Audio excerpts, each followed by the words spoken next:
حجت کے قائل ہیں۔ آج بھی امام موجود ہیں، ہمیں امام تک پہنچنے کے لیے رستہ چاہیے۔ امام فرماتے ہیں کہ جب میں ظہور کروں گا تو میرا ہر شیعہ مجھے دیکھ کے کہے گا کہ میں نے تو آپ کو پہلے دیکھا ہوا۔ مولا فرماتے ہیں تمہارے اور ہمارے درمیان فاصلے نہیں، صرف گمان ہے جو تمہاری طرف سے ہیں۔ مولا فرماتے ہیں میرے شیعہ اور مجھ تک پہنچنے کے لیے جو سب سے پہلا ایک وسوسہ ابلیس میرے ماننے والے کے دل میں ڈالتا ہے وہ یہ ہے، کہاں وہ کہاں ہم۔ معصوم فرماتے ہیں یہ پہلا خیال ہے جو ابلیس اس کے ذہن میں ڈالتا ہے۔ مولا نے پھر اسی خیال کا جواب دیا، مولا نے فرمایا اگر تمہارا یہی معیار ہے کہ کہاں ہم کہاں تم ہم سے مل نہیں سکتے، اگر یہی منزلت ہوتی کہ تم ہم سے ملنے کی وجہ تمہارا اور ہمارے درمیان یہ ہوتا تو کبھی بھی ہم اپنی محبت تمہارے دلوں میں نہ ڈالتے۔ ایک شیعہ نے مولا سے توقیع میں پوچھا، اس نے کہا مولا میں ملنا چاہتا ہوں۔ مولا فرماتے ہیں ہم ملتے ہیں، تم پہچانتے نہیں ہو۔ اسے مولا کم ملتے ہیں؟ مولا فرماتے ہیں اکثر تم روتے روتے خاموش ہو جاتے ہو، تمہیں خبر ہے تمہیں وہ تسلی دینے والے ہم ہوتے ہیں، تمہیں وہ دلاسا دینے والے ہم ہوتے ہیں۔ امام سے ملنے کا رابطہ ہموار کیجئے، امام سے امام تک جانے کا تعلق دیکھیے۔ کسی باپ کا بیٹا گھر نہ آئے تو اسے نیند نہیں آتی، اور ہمیں خبر ہے کہ ہمارا امام زمانے میں موجود ہے۔ ہم میں سے کون ہے جو امام کو ڈھونڈنے کی کوشش کرتا ہے؟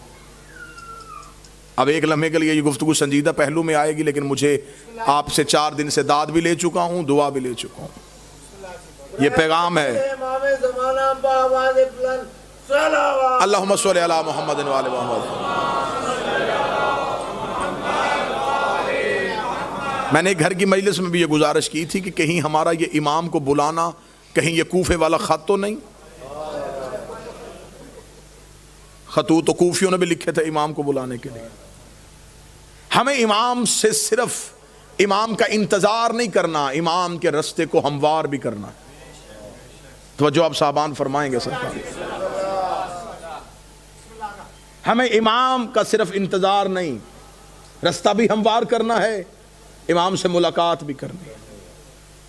امام نے تو اپنا ایڈریس بتا دیا کہ میں کب اور کہاں ہوتا ہوں۔ اب اس سے زیادہ امام کو کون شیعہ ہے جو کہے کہ مجھے اب ڈھونڈنے میں مشکل ہے؟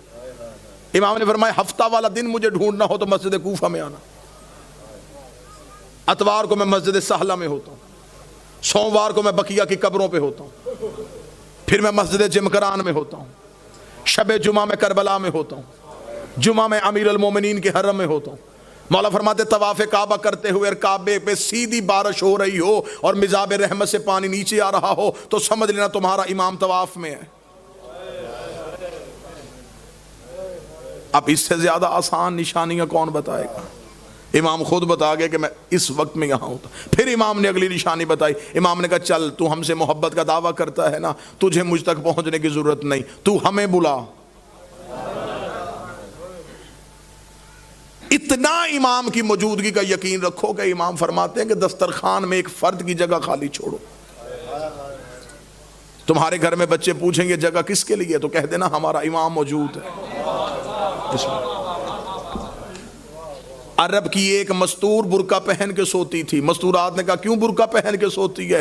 اس نے کہا امام کا ظہور ہو گیا، برقع ڈھونڈوں گی یا امام کے لشکر میں جاؤں گی؟ ملاقات با امام زمانہ حسن ابتہی، 2 جلدوں میں کتابیں لکھی ہوئی ہیں۔ کتنے لوگ ہیں جو امام سے ملاقات کر چکے ہیں؟ ایک عراق کا رہنے والا شیعہ ہر روز گھوڑا لے کے چوک میں تلوار لے کے کھڑا ہو جاتا، لوگ پوچھتے کیوں کھڑا ہے یہاں پہ؟ اس کا امام کا انتظار کر رہا ہوں۔ لوگوں نے اسے پاگل تصور کرنا شروع کر دیا۔ ایک دن کسی نے مذاق میں کہا تو یہاں کھڑا ہے، امام تو وہاں آ چکے ہیں۔ اس نے اپنے گھوڑے کا رخ موڑا، دوڑا اور پھر کبھی بھی واپس نہ آیا۔ یقیناً وہ امام کے لشکر میں شامل ہوئی۔ امام تو ہمارے اتنا قریب۔ ایک شخص نے ایک عارف سے آ کے شقیق نے کہا کہ میں مولا سے ملنا چاہتا ہوں، مجھے کوئی عمل بتائیے جو میں کروں اور امام سے ملاقات ہو۔ موضوع پسند ہے سرکار؟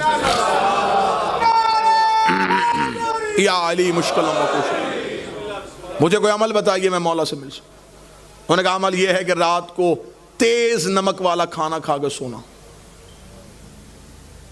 اس نے کہا کیوں؟ فرمایا بس تیز نمک والا کھانا کھا کے سو گیا۔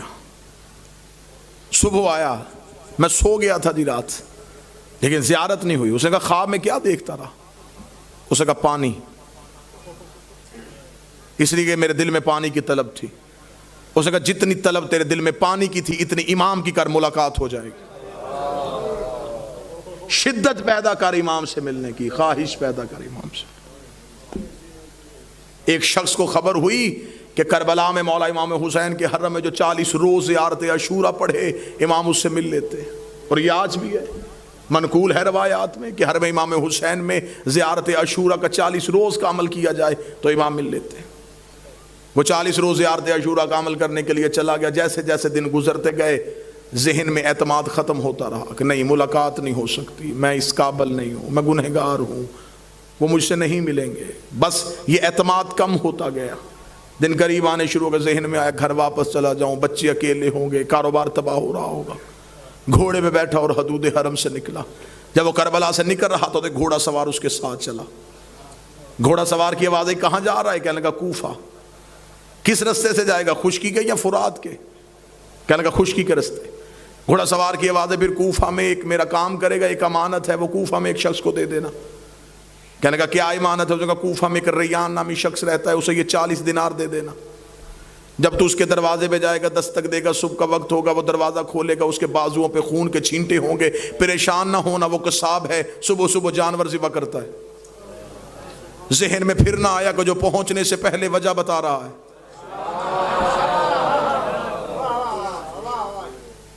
اور یہ مولا سے ملاقات کا عارفین کہتے ہیں کہ سب سے پہلا جو کام ہوتا ہے جب مولا سے ملاقات ہوتی ہے، سب سے پہلے دماغ کی سوچیں وہیں پہ رک جاتی۔ یہ حجت سے ملاقات کی سب سے بڑی نشانی ہے، دماغ وہیں پہ رک جاتا ہے۔ جب ملاقات ختم ہوتی ہے تو پھر وہیں سے شروع ہوتا ہے۔ اس لیے معراج کی رات ہر چیز وہیں کی وہیں رک گئی تھی۔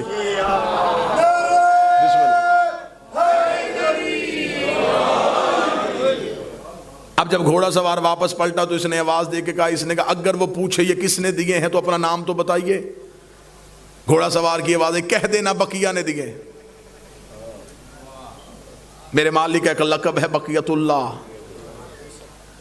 چلا گیا، جا کے کوفہ میں صبح پہنچا، اسی قصاب کے دروازے پہ دستک دی، اندر سے وہی شخص نکلا، بازوؤں پہ خون کے چھینٹے۔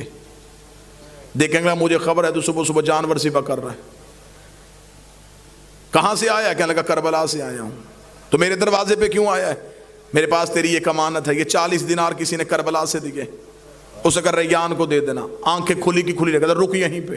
اندر گیا، لباس تبدیل کیا، وضو کر کے باہر آیا۔ کہنے لگا زحمت ہوئی تجھے میرے دروازے پہ، میں معذرت چاہتا ہوں، تجھے اپنے دروازے پہ روک کے رکھا، میں لباس تبدیل کر چکا ہوں، وضو کر چکا ہوں، تھوڑی دیر کے لیے گھوڑے سے اتر، مجھے وہ آنکھیں چومنے دے جس سے تو نے مولا کو دیکھا ہے، مجھے وہ ہاتھ چومنے دے جس سے تو نے مولا کو ہاتھوں کو ہاتھ لگائے۔ یہ پریشان ہوگا تھا کون سے مولا؟ اس نے کہا یہ کیا تمہیں صاحب الامر نے نہیں دیے؟ کہنے لگا کون سے صاحب العصر؟ کیا وہ امام زمان تھے؟ اس نے کہا تو وہاں مل کے آیا، تجھے پتہ ہی نہیں؟ مجھے جو جب بھی کوئی مشکل ہوتی ہے میں انہی کو بلاتا ہوں۔ میں نے تو ابھی رات کو کہا تھا مولا 40 دینار کا قرضہ ہے، مجھے واپس دینا ہے، صبح سے پہلے اس نے واپس بھیج دیا۔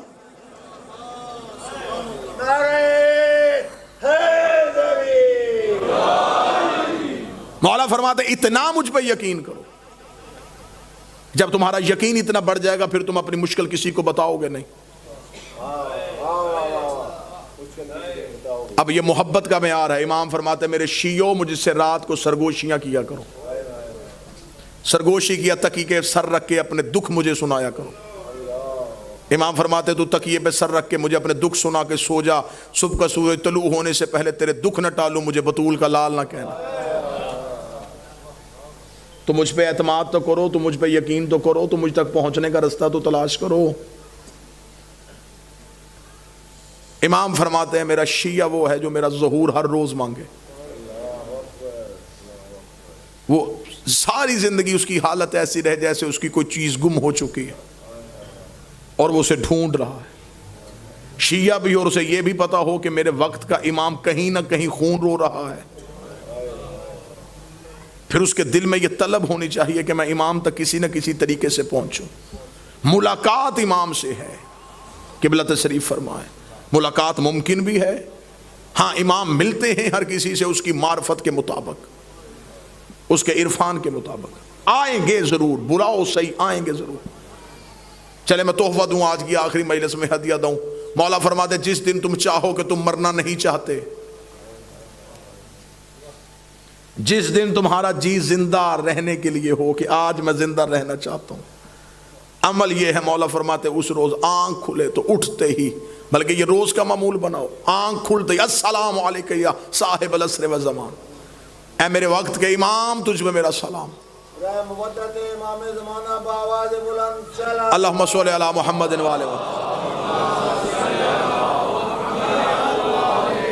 سائل نے کہا مولا کریں گے سلام تو موت کیسے نہیں آئے گی؟ امام نے فرمایا سلام سنت ہے، جواب دینا واجب ہے.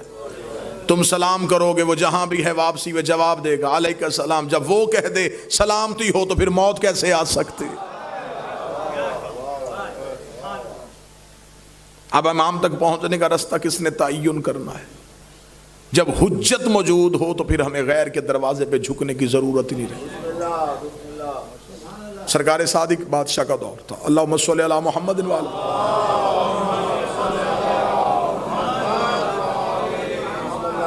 ایک شخص نے غصے میں اپنی عورت کو طلاق دے دی.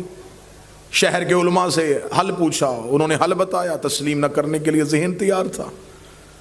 اپنے شہر سے نکل گیا اور مدینے پہنچ گیا. جب مدینے پہنچا تو اس نے لوگوں سے کہا کہ یہاں پہ رسول کا کون سا بیٹا ہے؟ انہوں نے کہا رسول کا ایک بیٹا ہے، نام ان کا جعفر، لقب ان کا صادق ہے. انہوں نے کہا میں ان سے ملنا چاہتا ہوں، اس سے میں نے اس مسئلے کا حل پوچھنا ہے. اب حجت تک پہنچنے کا رستہ بتانے لگا کہ کیا توکل کیا چاہیے، اعتماد کیا چاہیے. اس نے کہا میں امام سے ملنا چاہتا ہوں اور پوچھنا چاہتا ہوں کہ میرے اس مسئلے کا حل کیا ہے. وہاں کے رہنے والے لوگوں نے کہا کہ کیا تو آسان سمجھتا ہے امام سے ملنا؟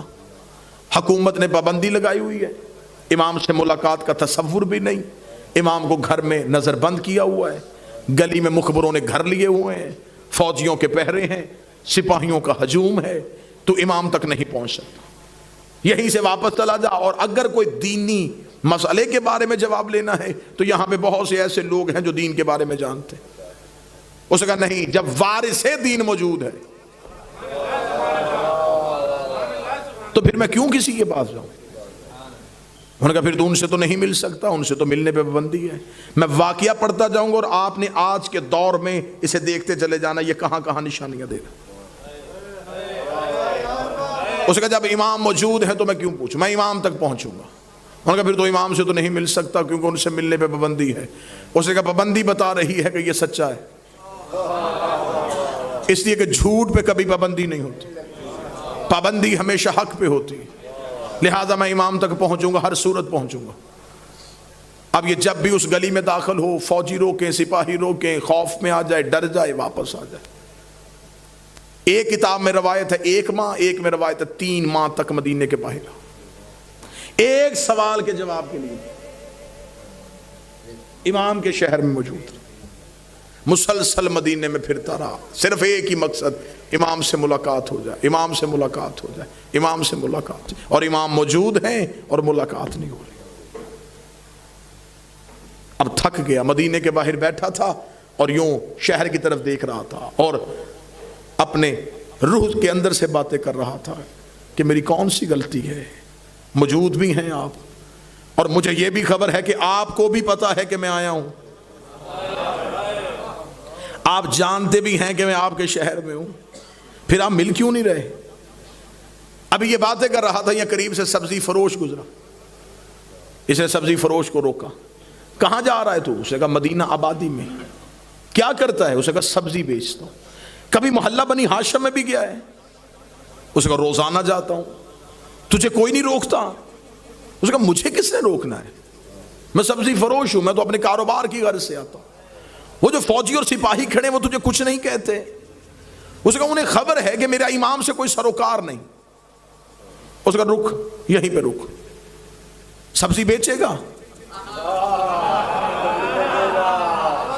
میں لباس بھی خریدنا چاہتا ہوں. اپنا لباس اسے دیا، اس کا لباس خود پہنا، سبزی کا ٹوکرا سر پہ رکھا، سبزی فروش بن کے مدینے کی طرف چلا. کتنا اچھا تھا مولا کا محب، مولا کی محبت میں سبزی فروش بن گیا، ضمیر فروش نہیں بنا.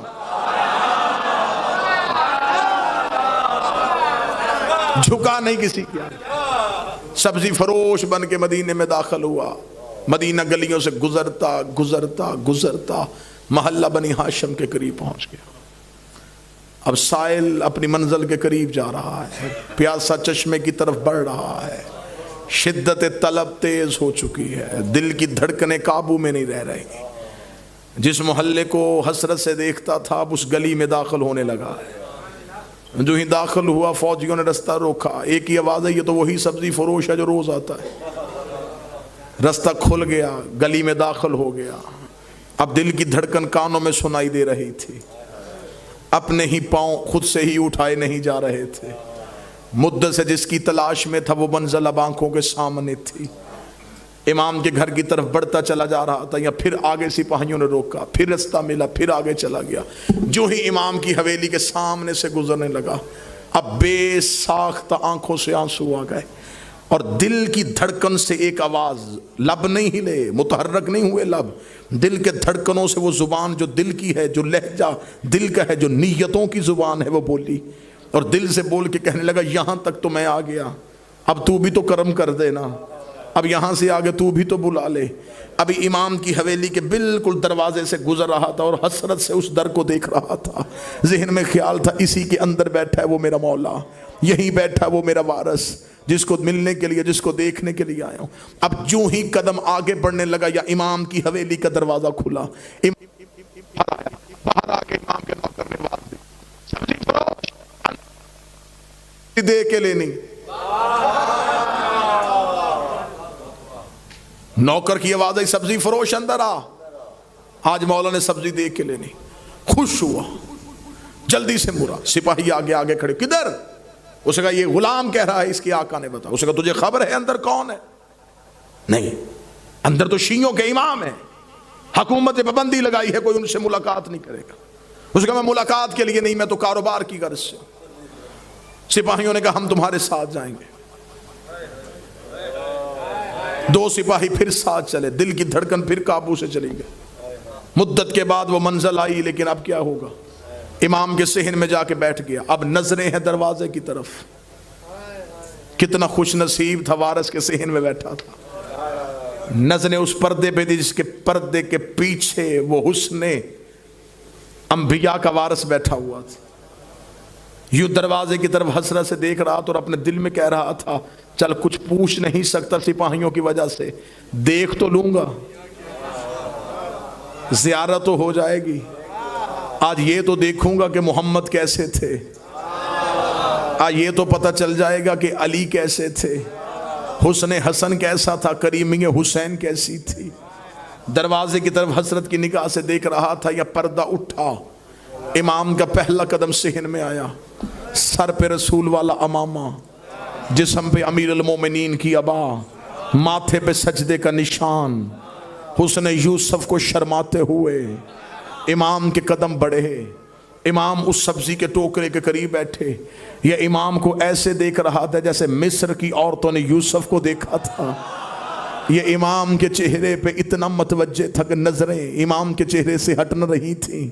امام اس کے قریب بیٹھے, ٹوکری سے کپڑے کو ہٹایا. امام نے سبزی چننی شروع کر لی.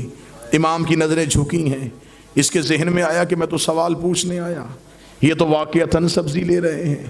اس نے اپنا چہرہ رخ امامت کے قریب کیا کہ آہستگی سے امام سے سوال پوچھوں. جو ہی اس کا چہرہ امام کے قریب گیا, امام نے جھکی ہوئی نظروں سے کہا, تیری طلاق نہیں ہوئی.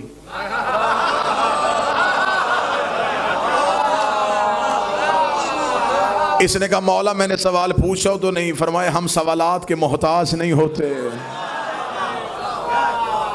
اب جو سر پہ سپاہی کھڑے ہیں وہ سمجھ رہے ہیں کہ سبزی کا سودا ہو رہا ہے, انہیں نہیں پتا کہ دین پہنچایا جا رہا ہے.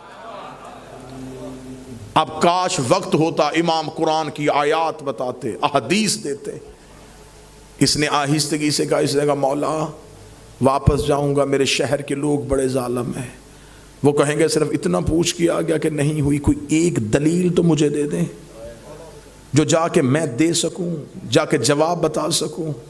امام نے کہا انہیں جا کے بتا دینا تو نے طلاق غصے میں دی ہے, غصہ حرام ہوتا ہے اور حرام حالت میں حلال کام نہیں ہو سکتا. آیا ہائے ہائے ہائے, حرام حالت میں حلال کام نہیں ہو سکتا. اتنے مختصر وقت میں اتنی بہترین دلیل.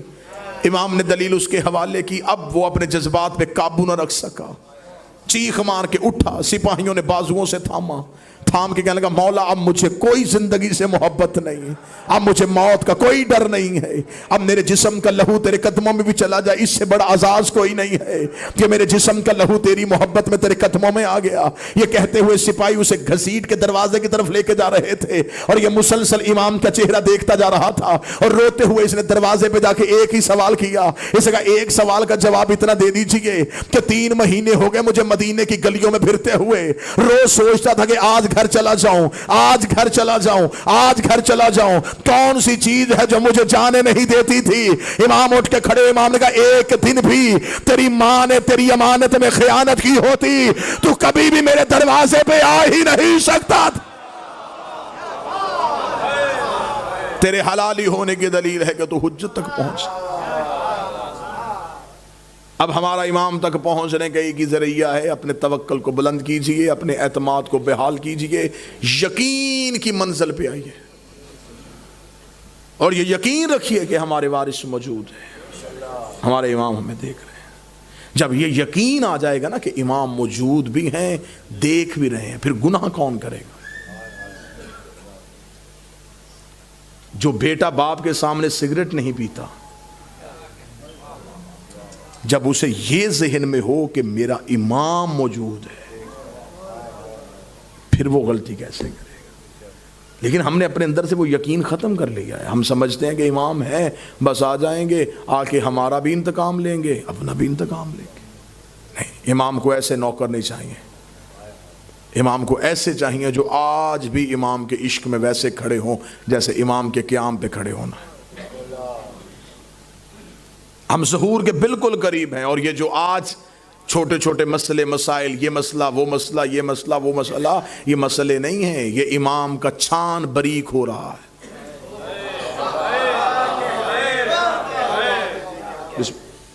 جو سب سے آخر میں گریں گے وہ 72 جیسے ہوں. مولا نے فرمایا ہمارے ظہور کے, میرے آخری بیٹے کے ظہور کے وقت سب سے مشکل چیز ہمارے شیعوں کے لیے ہوگی اپنے عقیدے کا تحفظ کرنا. مال چوری ہونے سے بچایا جا سکتا ہے,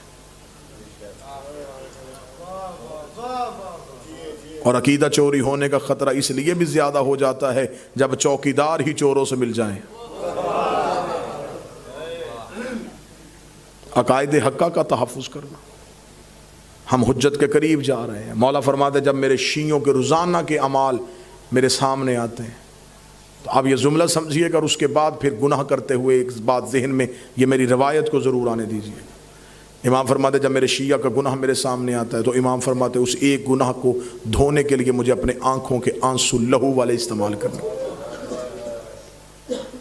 مولا اپنے آنسوؤں سے اس شیعہ کے اس گناہ کو دھوتے, دھو کے کہتے ہیں میرے اللہ یہ مجھ سے محبت کرتا تھا, بے خبری میں گناہ کر گیا. اس لیے مولا نے فرمایا میرے شیعوں ہمارے لیے شہرت کا باعث بننا, میری آنکھ میں آنسو کا باعث نہ بننا. کوشش کی میں نے, پاکستان سے مالک کی حاضریاں بھی تھیں, فرصت بھی نکالی, آپ کے چہروں کی زیارت بھی ہو گئی. مجھ سے ممبر سے کوئی کمی رہ گئی ہو, کوئی کوتاہی ہو گئی ہو, میں ممبر پہ معذرت خواہ ہوں. زندہ رہوں, دوبارہ آ سکوں یا نہ آ سکوں, عقیدے کی حفاظت کرنا اور امام کے ظہور تک اپنے آپ کو ایسے تیار کر لینا. بہت رو چکا ہے پردے میں محمد کا بیٹا. صرف سجاد 40 سال لہو روئے اور یہ مسلسل رو رہا ہے, اور رو کے اتنا کہہ رہا دے مجھے اذن ظہور, میں زمانے سے جا کے پوچھوں میری دادیوں کا قصور کیا تھا. ایک بازار میں کھڑی رہی, ایک دربار میں کھڑی.